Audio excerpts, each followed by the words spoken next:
Where the hell have 10's gone? Now the number 10 still exists. Lamine Yamal wears the 10, Cole Palmer wears the 10. There's a lot of players that still go out there, still wearing the number 10 on their back, but it's not the same position anymore. So let's talk about it.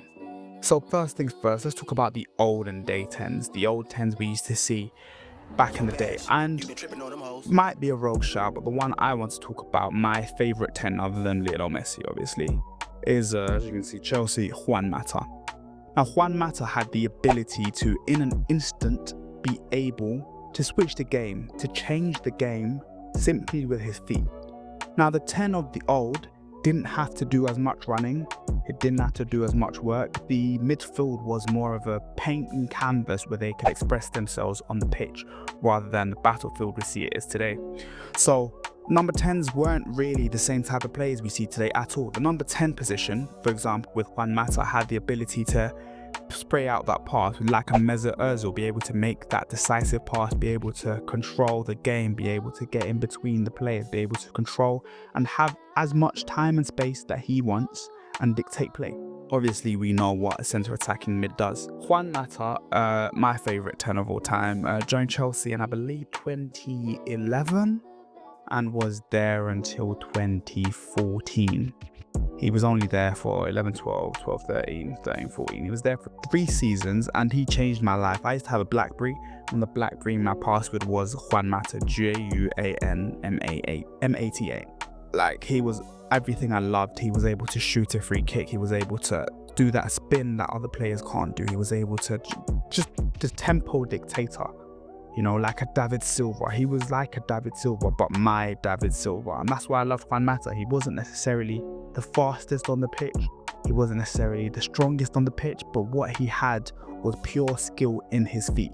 That's another player like Mesut Ozil. Mesut Ozil's ability to be able to find another player on the pitch with his passing, that decisive pass, be able to create the time and space to be able to make that pass, was absolutely amazing. And we'll speak about Mesut Ozil again soon. Another type of player, Kaka, one of the greatest 10s ever, is simply the ability to float in between the defense and the attack.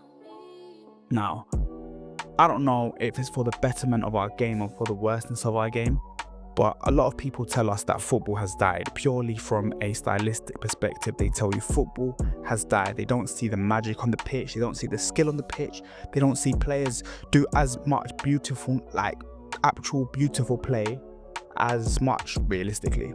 Like, we see Esteval coming to Chelsea and he's gone out on the wing, right wing, where in the olden days he would have played in that 10 position, be able to show and flourish and show his magic. But he's playing on the wing at Chelsea. And that told you the change in game. And obviously the biggest example we see here is Lionel Messi. Lionel Messi, for me, the greatest player of all time, if you're a Ronaldo fan. Yeah, Lionel Messi, his ability to pick up the ball, his ability to find space, his ability to create space, his ability to dribble through players. He has the luxury to dribble through players. And I think that's what we think when we hear number 10. We think luxury.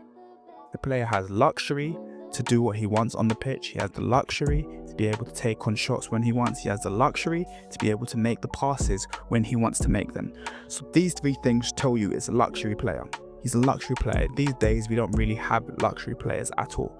And that's where the evolution of Pep Guardiola, Jurgen Klopp style of football comes in. Even in a way, Jose Mourinho started off in a position where he could play Joe Cole in that 10 position. He could play Joe Cole beautifully in that 10. He could play Deco in that 10 beautifully. But what's happened is he started off with that 4-3-2-1. Big man up top, deep line midfielders, 10 able to roam around.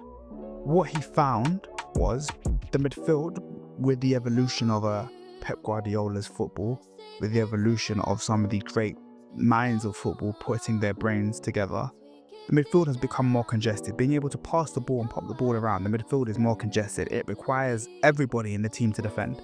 That's why we started to see a hybrid kind of change with Mourinho's game, where he didn't like the KDB playing 10 position, because KDB was an old type of 10, not necessarily dribbling style, but in terms of passing, he was an older style of 10. So when Oscar came in and was able to run the entire game, he can make that pass, he can do that dribble move, but able to run constantly. That's where Jose Mourinho took That's where Jose Mourinho changed the style of the 10. And ultimately, it's what we saw from Pep Guardiola. Pep Guardiola took his 10s, drifted them out wide, and was able to get them to be able to move with the ball, keeping the ball, making play with the ball. Now, the issue with him at Barcelona was obviously he had Lionel Messi, and Lionel Messi is a prototypical 10. He's not going to defend. Now, I can call him the greatest player of all time, but he's not a good defender, doesn't put effort in defending. And so Pep Guardiola's game further developed, and with managers coming in like Pochettino, Tuchel, Pep Guardiola, Jurgen Klopp, these are Nagelsmann, these are all managers that have brought in trigger pressing. Now, trigger pressing has meant that when that players could target that number 10, the number 10 could be targeted at any given moment. If there's one player that picks up the ball in these areas, they're able to be targeted. A Juan Mata in those areas, able to be targeted. A Mesut Ozil in those areas, able to be targeted. And also, with the ball being so dynamic in that midfield, Mesut Ozil not running back doesn't help. There was a change in the system. We saw some of the players that play the number 10 position end up going out wide. A player like Lionel Messi, for example, Lamine Yamal out on the right hand side. Cole Palmer plays off of the right hand side. But a lot of them ended up coming back into midfield a lot more. And Martin Odegaard playing that 8 position. A KDB, for example, playing that 8 position as well. Or KDB, towards the latter stages of Pep Guardiola, ended up playing out on the wing as well, on the left-hand side. So Pep Guardiola understood systematically and tactically that to get the best out of his midfield, he had to either pull the 10s back or place them out on the wings. I mean, Cole Palmer is a 10, but Cole Palmer plays better off the right because Cole Palmer needs to be able to create his space, and it's not going to happen in the middle of the midfield a lot of the time. And when Cole Palmer is able to stretch his legs, move a bit more, works out better for him. And also, midfielders are becoming more and more stamina-filled, athletic junkies. I mean, we saw Kante, but we're getting more and more that just can't stop running. Moises Caicedo can't stop running.